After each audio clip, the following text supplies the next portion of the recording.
En la Biblia se dice que fue una época oscura de la historia del mundo. Dios solo veía maldad y corrupción. Era muy dudoso que la humanidad siguiera existiendo. El cuento de Noé y del diluvio es uno de los más bonitos del Antiguo Testamento. Se han presentado pruebas científicas que demuestran un fondo veraz. Pero muchos especialistas cuestionan esas pruebas. ¿Se llegó a dar un diluvio tan poderoso como para erradicar toda vida en la Tierra? ¿Es posible que queden restos del arca de Noé? ¿Qué importancia tiene el monte Ararat y por qué le interesa tanto a la CIA? ¿Nos acercará la tecnología de vanguardia a solucionar los misterios de Noé y su diluvio?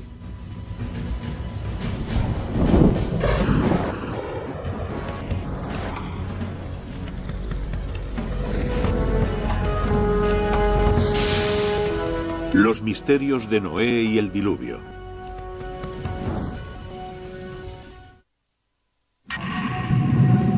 A lo largo de la historia de la humanidad han surgido numerosas historias sobre inundaciones cataclísmicas que se llevaban a la humanidad por delante. La más famosa es la de Noé y el diluvio universal. ¿Pero ocurrió de verdad? ¿Y puede la ciencia aportar pruebas que lo demuestren?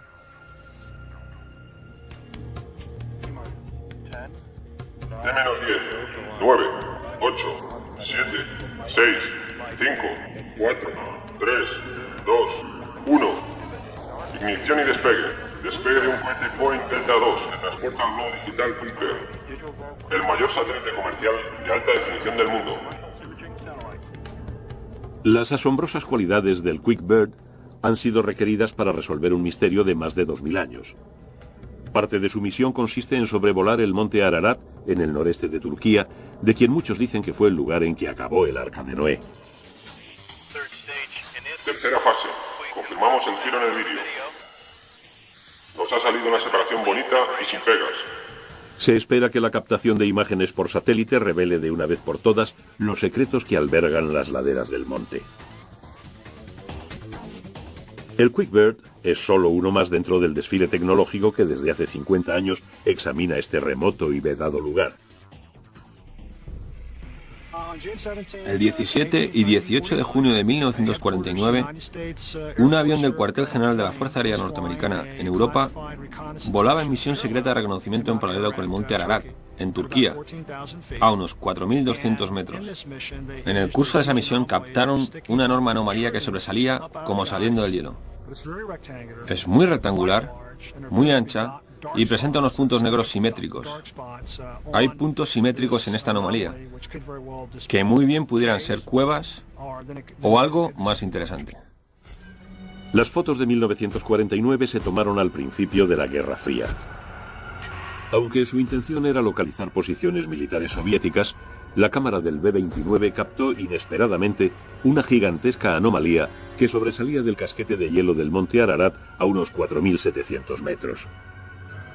Hubo infinitos rumores por todo Washington sobre si la CIA estaba investigando el caso de la llamada anomalía del Ararat. En los siguientes 20 años se siguieron tomando fotos de la anomalía desde aviones y desde satélites.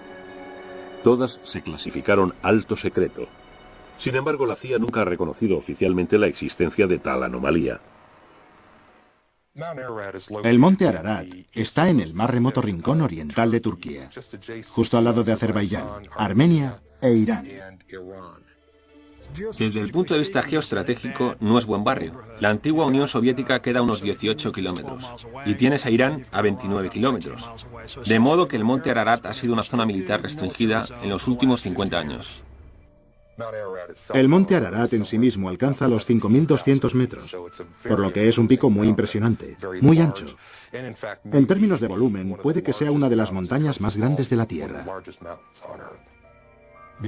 Dada la altitud de la montaña, se producen todo tipo de variaciones climáticas según se asciende. Está recubierta de nieve la mayor parte del año, a veces con numerosas capas de hielo.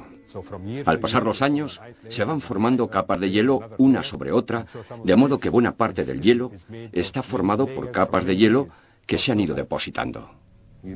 Observarán que hay muchas nubes en esa zona. Es una característica bastante permanente. El clima del monte Ararat es muy difícil de determinar y ha sido otra de las características que han impedido que expediciones a gran escala visitaran la zona. A pesar de las brutales condiciones, algunos han arriesgado sus vidas por saber qué había en la montaña. En el 275 a.C., el historiador Berosus declaró que había un barco en la cima del Ararat. Incluso en el siglo XIII, el muy viajado Marco Polo afirmó que había visto el arca de Noé allí mismo. Muchos otros siguieron sus pasos. ¿Por qué se pone la gente a buscar algo? Quiero decir, ¿por qué limitarnos al arca? También hay gente que busca el grial. Hay quienes buscan la Vera Cruz. A la gente le encanta tener algo tangible en lo que puedan poner la mano.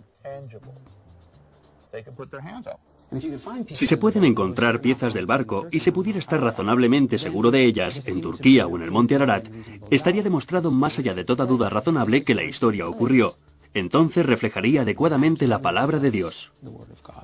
Si pudiéramos apuntar exactamente dónde se encuentra el arca, entonces sabríamos con seguridad que el texto bíblico es un auténtico texto histórico. El primer buscador moderno del arca fue un profesor alemán, el doctor Friedrich Parrot. En 1829 visitó el monasterio de Smiatzin, al pie del monte Ararat. Declaró que los frailes le habían enseñado maderas, manuscritos y objetos originarios del arca de Noé. Su libro impulsó a muchos otros a realizar el duro viaje a la montaña para ver lo que allí había. En 1955, el industrial francés Fernand Navarra, acompañado por su hijo, escaló la ladera noroeste del monte Ararat en busca del arca. Entraron por una falla del glaciar y descubrieron un trozo de madera de 1,5 metros. No se trataba de un tronco, sino de un trozo obviamente cortado con una herramienta. La película de Navarra y su libro El arca de Noé, Yo lo toqué, provocaron una sensación internacional. Pero el descubrimiento se había realizado a más de 300 metros por debajo de la anomalía del Ararat. Y cuando se realizó la datación por carbono, se llegó a la conclusión de que era de los siglos IV o V antes de Cristo, es decir, demasiado reciente para venir del diluvio. La llamada de Dios también ha hecho subir a muchos otros por la helada ladera del Ararat. Mi amigo James Irwin fue el piloto del módulo lunar del Apolo 15. Caminó sobre la Luna y allí recogió muestras. Mientras paseaba por la Luna, se fijó en una piedra especialmente brillante y blanca. Mira eso, ¿a que no sabéis lo que acabamos de encontrar? Creo que hemos encontrado lo que venimos a buscar. Una piedra, sí señor. Se acercó y enseguida comprendió que esa piedra iba a tener mucha importancia. De hecho, los geólogos la llamaron más tarde Piedra de la Génesis, porque era muy importante. Nos informaba sobre la génesis de la Luna. Jim Irwin me dijo más tarde, te lo juro por Dios, sentí como si alguien, y naturalmente, ¿quién podía ser sino Dios?, me tocara en el hombro y me dijera, mira eso. De modo que se obsesionó con la idea de que la inspiración divina le había hecho fijarse en esa roca y traerla de vuelta. Irwin, que siempre había sido hombre religioso, se hizo aún más devoto cuando volvió a la Tierra. Sintió la inspiración de escalar el Ararat para buscar el arca de Noé. Me dijo, subí y no pude escalar ni por allí ni por allá, pero juro por Dios que vi una gran extensión, como sobrelevada en el centro y con costillas alrededor, como si se hubiera cogido en esa gran barca y se le hubiese dado la vuelta y la hubiesen dejado allí en donde dejó marcas. Hizo un segundo viaje para tratar de alcanzar esa zona, pero desgraciadamente se cayó en ese segundo intento. Y al final murió de sus heridas. De modo que hay gente que cree firmemente en esa idea. Él fue uno de los que tuvieron que ir para demostrarlo. Y le costó la vida.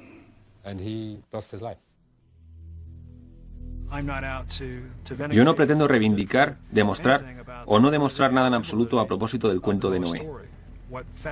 Lo que me fascina y me intriga es que nuestros servicios de espionaje se hayan interesado tanto por esta anomalía. Y es que es muy misteriosa. ¿Qué es la anomalía del Ararat? ¿Una formación natural de rocas? ¿Un avión estrellado? ¿Una antigua fortaleza? ¿O, como mucha gente cree, una antigua nave?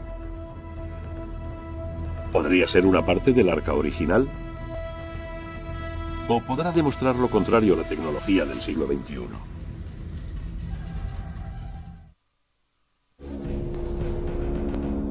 En 1949, durante un vuelo de reconocimiento secreto, un avión espía norteamericano fotografió accidentalmente un extraño objeto en la helada cima del monte Ararat.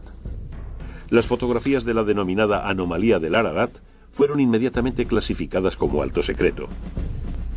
Durante años, el profesor de Derecho Porcher Taylor ha luchado para que se hicieran públicas. Cuando yo era cadete en la Academia Militar de West Point, circuló por los pasillos un informe no oficial, supuestamente de la CIA, según el cual uno de nuestros pájaros estratosféricos había hecho un vuelo de reconocimiento por el corredor turco-soviético. Y lo que vieron eran como 3 planchas curvadas o estructuras que sobresalían unos 10 metros de la nieve y que parecían formar, o al intérprete fotográfico le pareció que formaban, la proa de un barco. Este informe, mucho más basado en rumores que en hechos, disparó una larga y ardua investigación para descubrir la auténtica naturaleza de la anomalía del Ararat. Mis conversaciones, tanto oficiales como no oficiales, con miembros del espionaje fueron muy fascinantes, muy sinceras y muy intrigantes. En respuesta a mi petición, según la Ley de Libertad de Información, el Servicio de Información de la Defensa me entregó 5 imágenes en 1995. Las fotos 2, 4, 5, 6 y 23 de aquella misión en concreto. El Dr. Farouk es uno de los más eminentes geólogos del mundo. Trabaja en la Universidad de Boston y dirige el muy prestigioso Centro de Sensores Remotos. Tuvo la amabilidad de unirse a mi proyecto cuando le pedí concretamente que actuara como analista de imágenes independiente y racional. Las fotos de la Fuerza Aérea eran cualquier cosa menos claras. Se tomaron a distancia y oblicuamente desde un ángulo. Y la resolución cambia totalmente de cuando miras algo que está cerca del avión a cuando lo miras desde muy lejos. Así que no había nada consistente en esas imágenes. Había una tomada desde un lado, otra desde otro, pero no se tomaron al mismo tiempo, con el sol en el mismo sitio, y ni siquiera sabemos qué día o a qué hora se tomaron. De modo que no se podía deducir nada de las sombras y eran totalmente insostenibles, por decirlo así.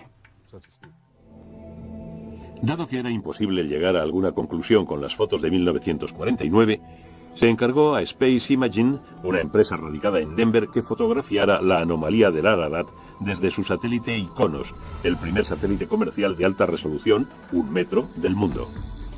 Con este tipo de resolución, aeropuertos, edificios de viviendas e incluso las pirámides pueden verse claramente. Las imágenes de satélite te permiten mirar grandes extensiones de terreno al mismo tiempo y tratar de comprender su naturaleza espacial, la relación espacial entre esos objetos.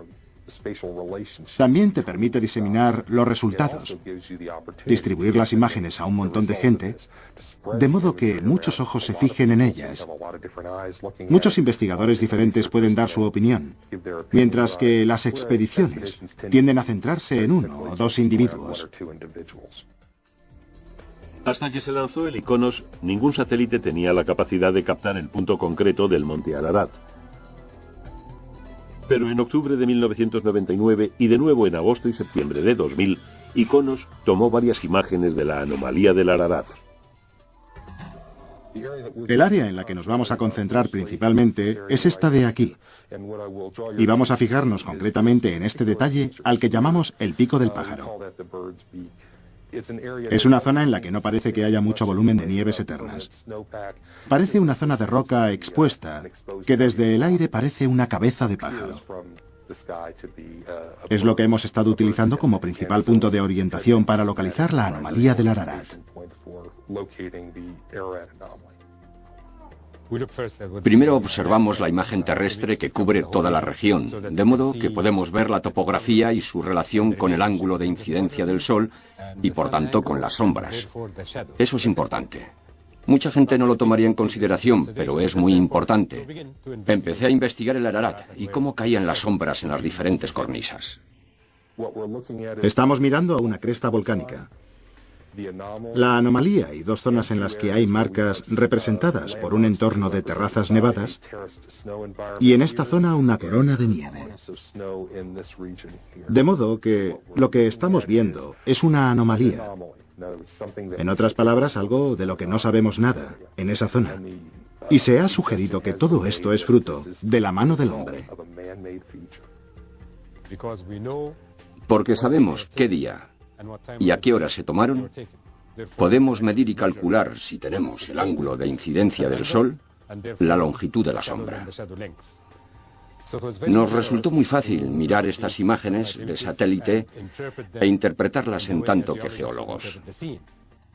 Puede ser una simple sombra, puede ser algo, puede ser roca desnuda o algo que está encima de la nieve. Pero debo decir que esta última posibilidad es muy improbable. Cualquier cosa que se haya posado sobre la cresta o que se haya construido sobre la cresta debería de estar cubierta desde hace tiempo por la nieve que ha caído después. De modo que todo lo que busquemos por aquí tiene que estar bajo la nieve, no encima de la nieve.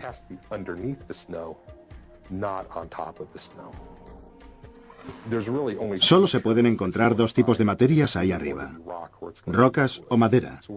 Si miramos estas puntas de aquí y las insertamos en el contexto del Arca de Noé, podríamos decir que se trata de mástiles, es decir, elementos del barco que se han roto.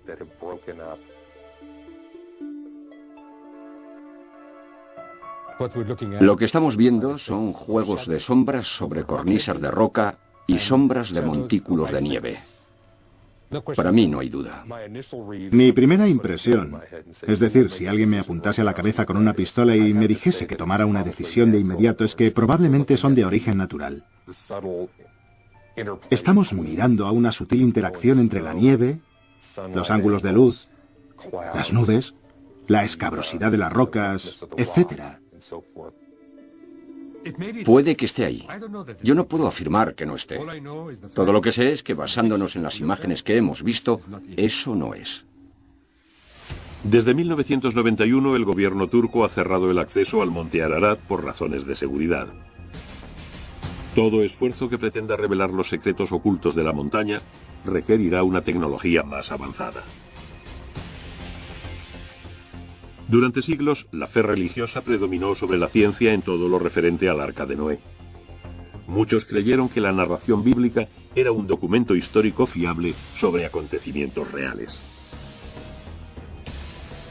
Pero esta antigua tablilla descubierta en el siglo XIX nos muestra una prueba irrefutable de lo contrario. Demuestra que el cuento de Noé y el diluvio no era el original, sino que fue inspirado por otro cuento mucho más antiguo.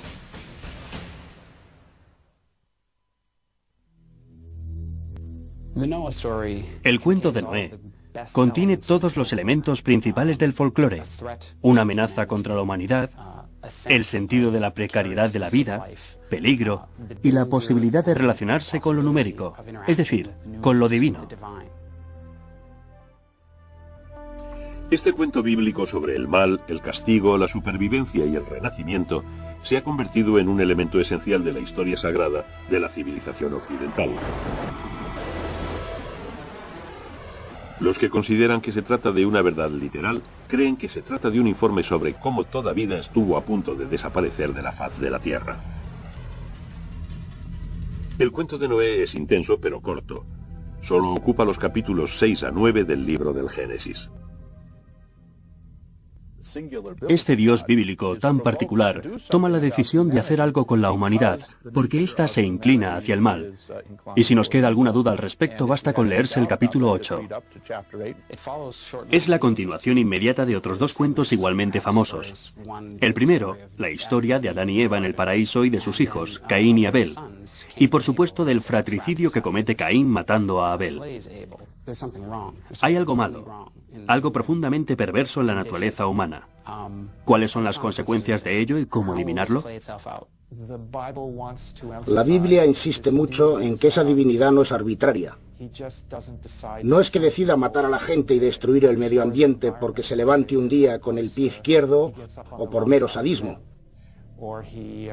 Las historias bíblicas se esfuerzan mucho por demostrar que Dios fue provocado.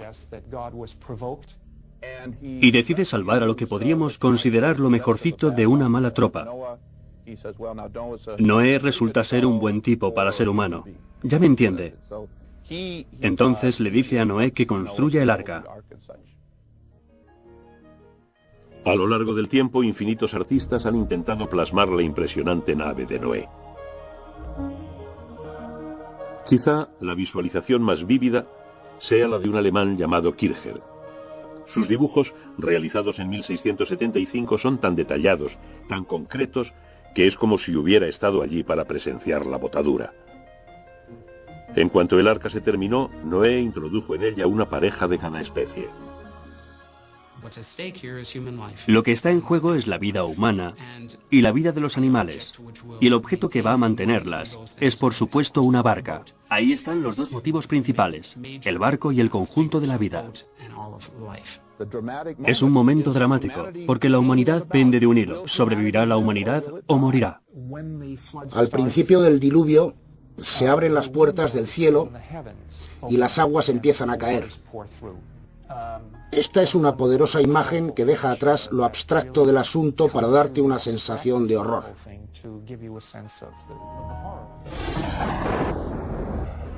La Biblia dice que pereció toda carne y todo lo que pulula sobre la tierra. Solo quedaron Noé y los que iban con él en el arca. Finalmente varó el arca sobre los montes de Ararat. Noé envió primero a un cuervo y luego a una paloma para encontrar tierra firme. La paloma volvió con una rama de olivo, señal de que las aguas habían descendido. Noé y su familia salieron del arca para saludar a ese nuevo mundo feliz. El cuento de Noé y el diluvio es indudablemente potente, pero ¿es cierto? ¿Dónde, cuándo y cómo se originó? Incluso en su época era un icono cultural, mucho antes de que el primer narrador bíblico cogiera su cálamo y se pusiera a escribir la versión bíblica. Tenía ya siglos de antigüedad. Los retazos de tradición oral son como un mosaico que puede ensamblarse de diferentes maneras.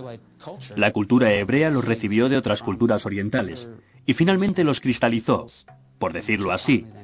Ordenó el mosaico en una nueva configuración acorde con su propia tradición. ¿Cómo se comunicaba la gente? Está claro que tuvieron que comunicarse hablando unos con otros. Tienen que haber existido ancianos, y en la Biblia así se dice, que actuaran de narradores y cuya preeminencia política y social se basara en el hecho de que eran los guardianes de las tradiciones de la comunidad. Las primitivas historias de la Biblia se fueron transmitiendo de generación en generación durante miles de años antes de que fueran puestas por escrito alrededor de 1200 a.C. Curiosamente, en el texto escrito aparecen numerosas repeticiones e incoherencias. Por ejemplo, en el Génesis 7, versículo 12 se dice: «Estuvo descargando lluvia sobre la tierra 40 días y 40 noches». Pero el versículo 24 afirma: «Las aguas inundaron la tierra por espacio de 150 días». ¿Por qué nadie se dio cuenta y lo corrigió? Está claro que no fue el resultado del esfuerzo de una persona que se sentó a escribir desde el versículo primero hasta el final. Se trató de un esfuerzo en el que en algunos casos se tomó material oral y en otros, desde luego, material escrito, para reordenarlos, reconfigurarlos y darles una presentación más armónica. La mayoría de los especialistas señalan la presencia de dos narraciones diferentes y parcialmente incoherentes en la historia de Noé.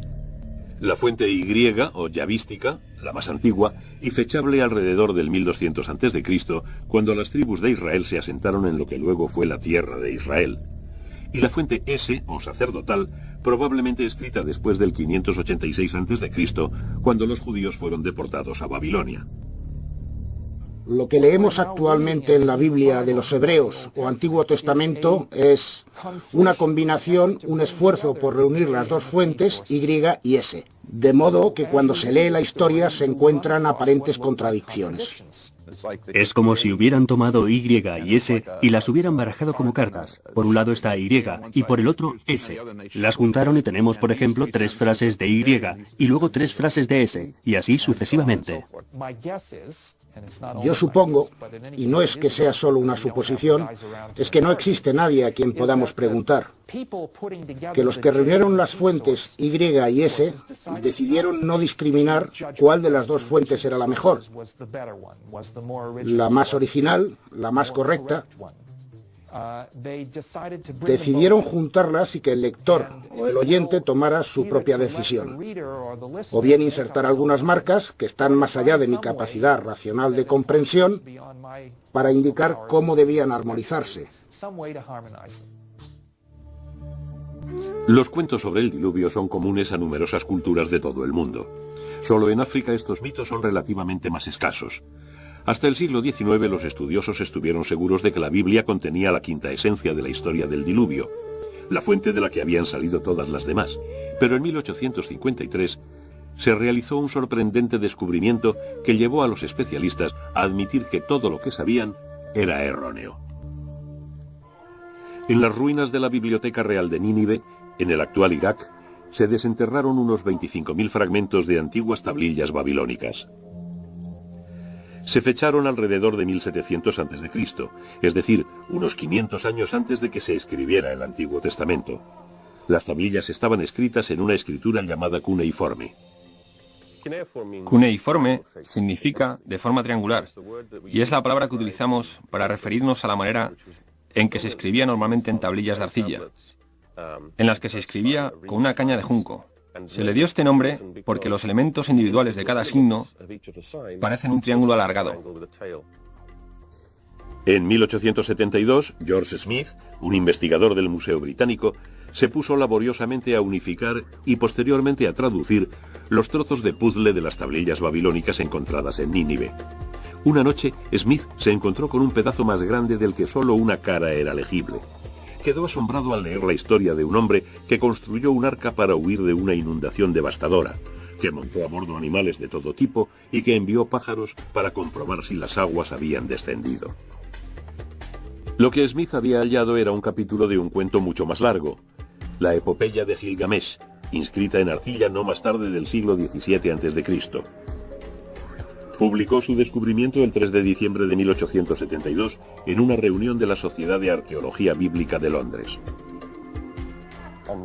Al leer y descifrar todo ello, el efecto tanto en el individuo que leía como en el público fue fenomenal, porque aquí por primera vez, y prácticamente al pie de la letra, se encontraba la confirmación de que las historias contenidas en la Biblia también existían fuera de ella.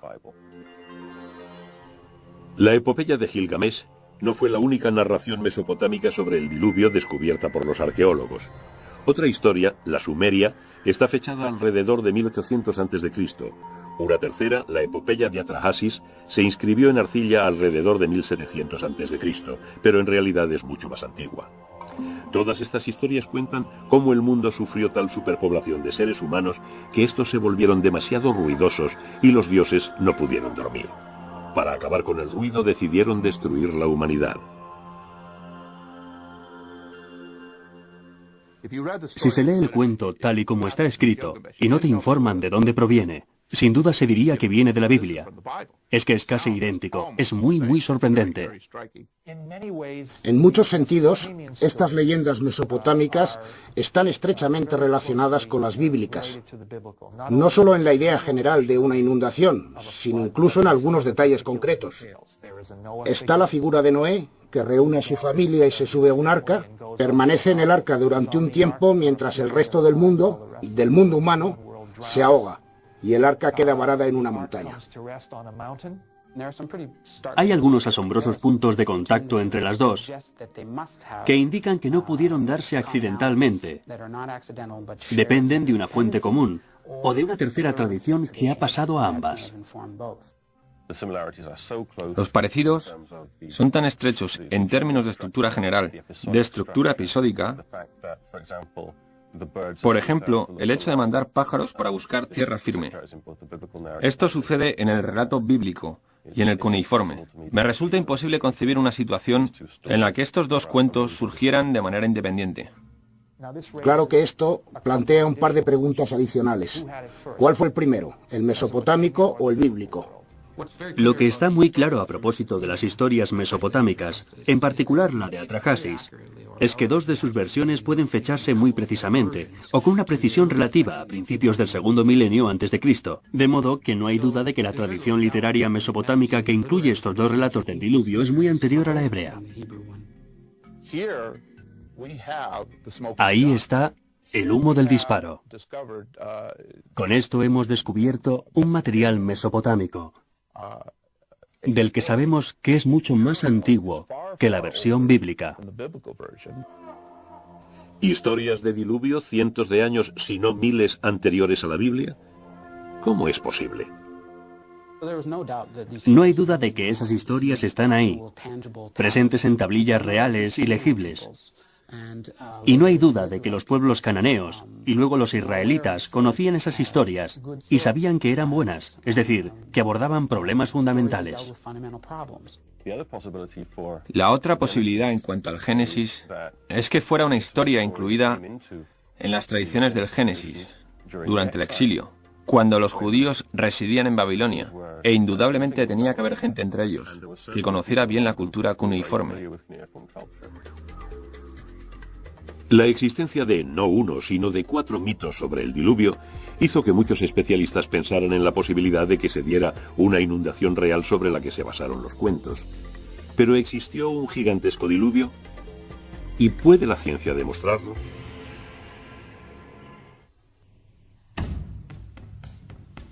Durante siglos muchísima gente ha tratado de hallar el eslabón perdido entre la Biblia y la historia. Algunos se concentraron en demostrar que existió el arca. Otros creyeron que lo mejor era encontrar la prueba de que se dio una inundación global. Entre ellos, Sir Leonard Bully, hijo de un pastor inglés y destinado a seguir sus pasos. En 1922 empezó a excavar en la antigua ciudad de Ur, antigua capital de Mesopotamia, situada actualmente en un rincón perdido de Irak. En 1929, Bully realizó un hallazgo inesperado. Empezó a excavar en las ruinas de un túmulo de Ur y abrió un espacio hasta unos 15 metros por debajo de la superficie del túmulo. En ese espacio abierto vio la oportunidad perfecta de investigar los primeros periodos de la historia de Ur. Atravesó varios estratos de periodos de ocupación. Entonces, llegó a una capa más espesa de suelo estéril. No había nada. Ningún resto de ocupación humana.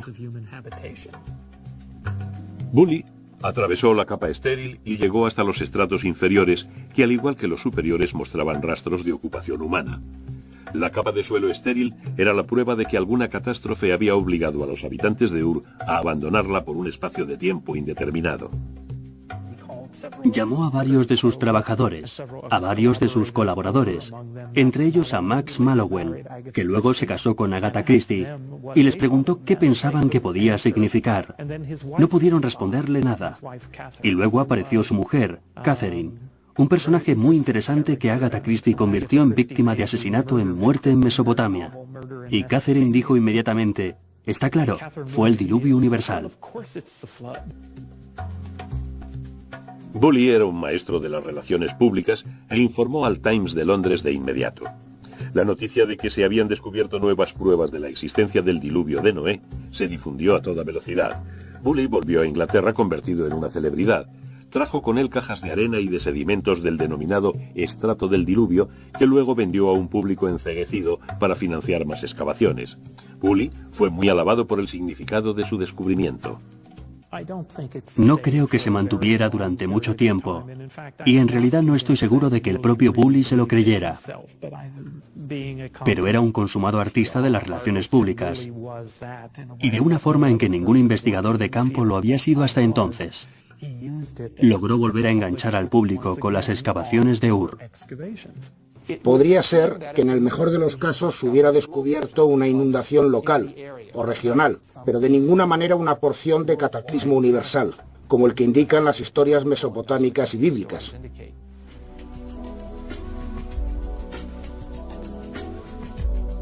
En 1997 se publicó una nueva teoría que cambió por completo la visión que tenía la gente, la prensa y los profesionales del diluvio y de Noé.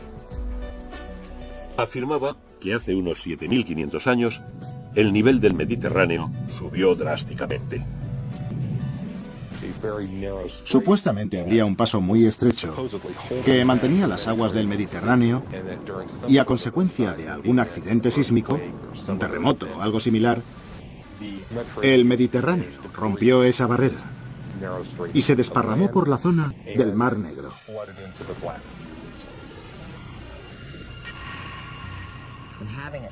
Al romperse, todo se derrumbó y el agua se desparramó por la zona derrumbada. Imaginemos una situación como la de las cataratas del Niágara, pero 10 veces más grande, con un gigantesco flujo de agua inundando el Mar Negro.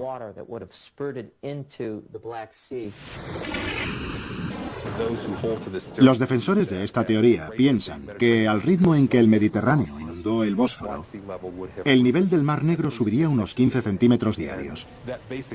Eso significa básicamente que cualquier asentamiento que existiera en la actual zona del Mar Negro quedaría anegado casi de la noche a la mañana. Tuvo que darse una pérdida de vidas masiva. Y eso habría sido considerado como un acto de Dios por la gente que vivía en esa época.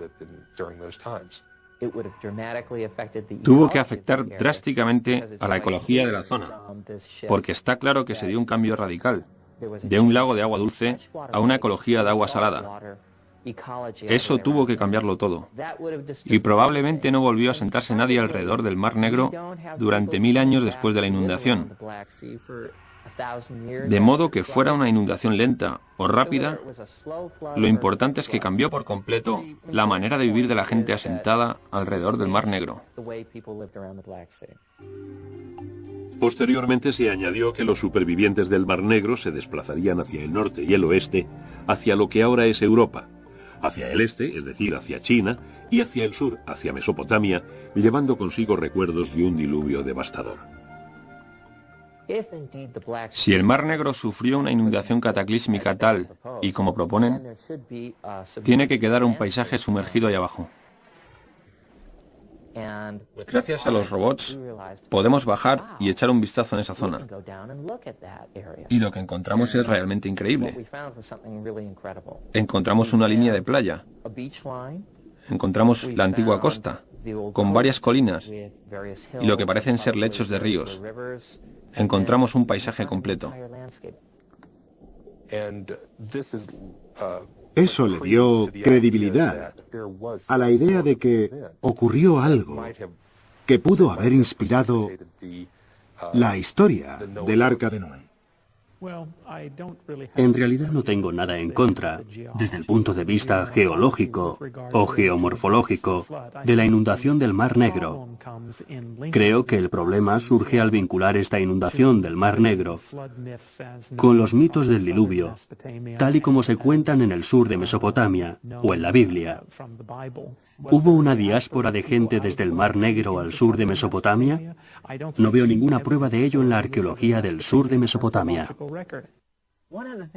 Uno de los elementos presentes en la investigación sobre el Mar Negro es que en realidad el mundo del Mar Negro es muy diferente al mundo del Oriente Próximo antiguo, y tanto los documentos bíblicos como los cuneiformes que describen la inundación son documentos de Oriente Próximo. De hecho, parten de un modelo diferente y son quizá la prueba de que el Mar Negro no fue el lugar donde se dio la inundación bíblica.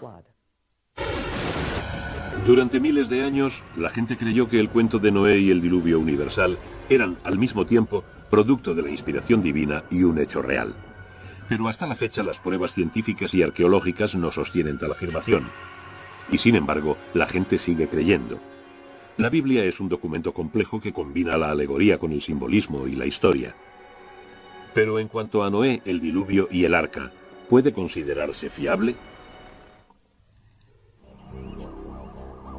La búsqueda de una prueba de una inundación tan devastadora que dividiese los tiempos en un antes y un después ha quitado el sueño a muchos estudiosos y científicos.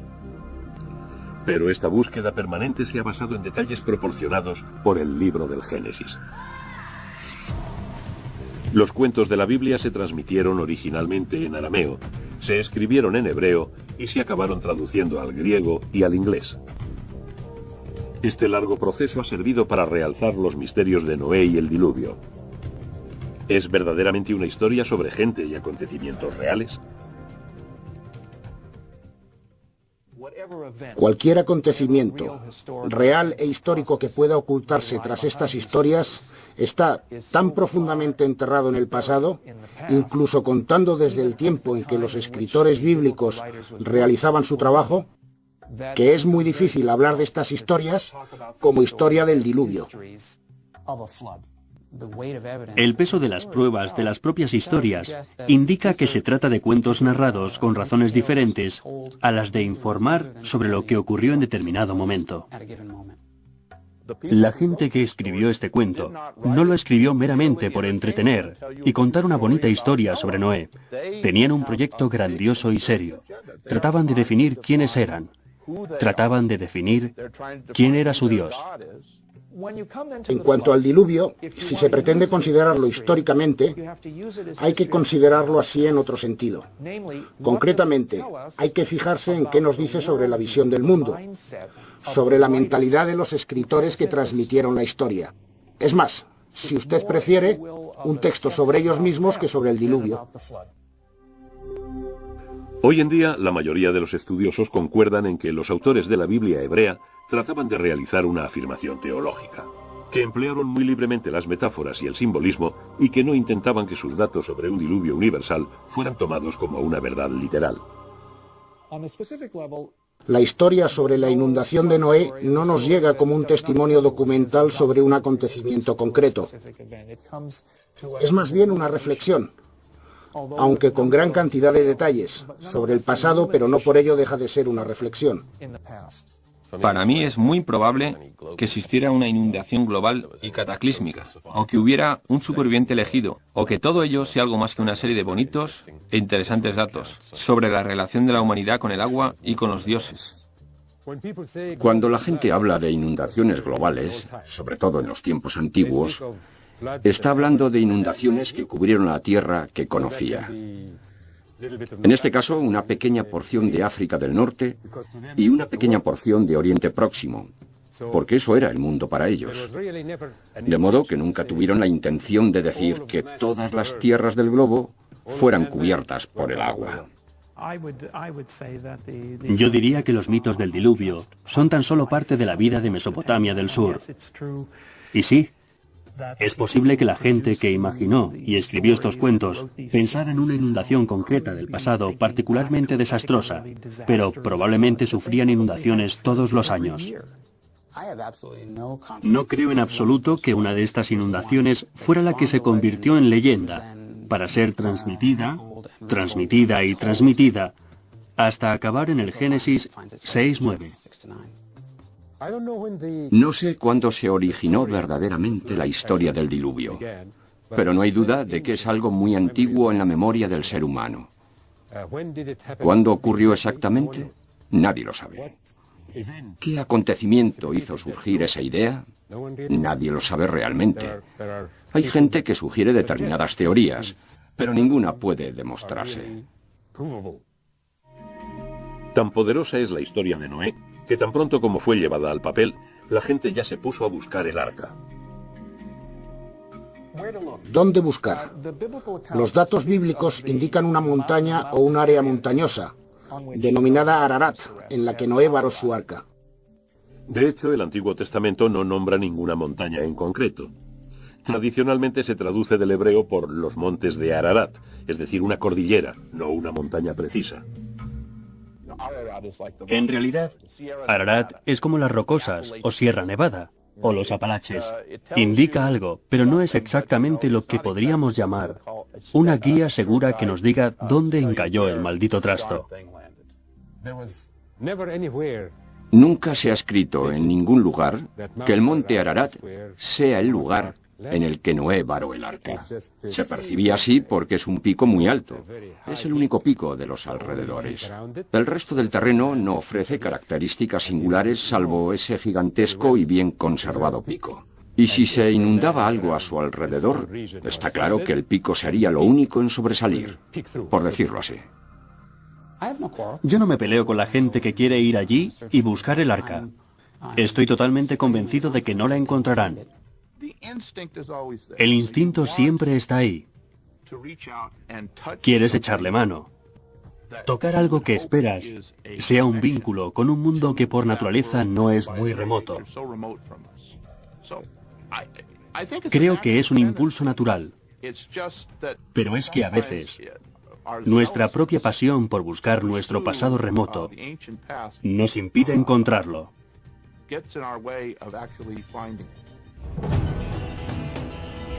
Pero al cabo de numerosos milenios sigue sin existir una prueba definitiva de la existencia de una inundación global, ni de la localización, ni siquiera de la existencia del Arca de Noé. A pesar de su avanzada tecnología, las fotografías de la anomalía del Ararat, tomadas en 1999 por el Iconos, no son concluyentes. Los especialistas que estudiaron las imágenes se encuentran divididos en cuanto a su auténtica naturaleza. Puede que algún día satélites como el QuickBird, con su asombrosa resolución de medio metro, revelen la verdad sobre la anomalía del Ararat. ¿Pero revelará algún día la historia de Noé y el diluvio todos sus secretos? Los estudios sobre Mesopotamia están en permanente estado de cambio. En cierta forma espero que siempre quede algún elemento misterioso. Eso es lo que nos hace seguir investigando. No creo que sea posible comprender totalmente, completamente, absolutamente nuestro entorno. Es el viaje lo que merece la pena, no tanto el resultado final. Esa búsqueda es parte de la exploración de la Tierra, de nuestro conocimiento del entorno, de nuestro país y nuestra región. Y todo eso está muy bien. Es estupendo. Esa es la belleza del misterio de esos cuentos. Siempre invitan al lector a plantearse nuevas preguntas a cada nueva generación. Tanto si crees en ello como si no, da exactamente igual. Te afecta. Quiero decir que aunque hayamos llegado a dudar de ello últimamente, sabemos que los conceptos religiosos motivan grandiosas acciones, tanto buenas como malas en todo el mundo. No creo que lleguemos a un punto en que podamos decir que lo sabemos absolutamente todo sobre el pasado. Siempre queda una pequeña puerta abierta a un nuevo descubrimiento. Lo más seguro es decir, Dios sabe.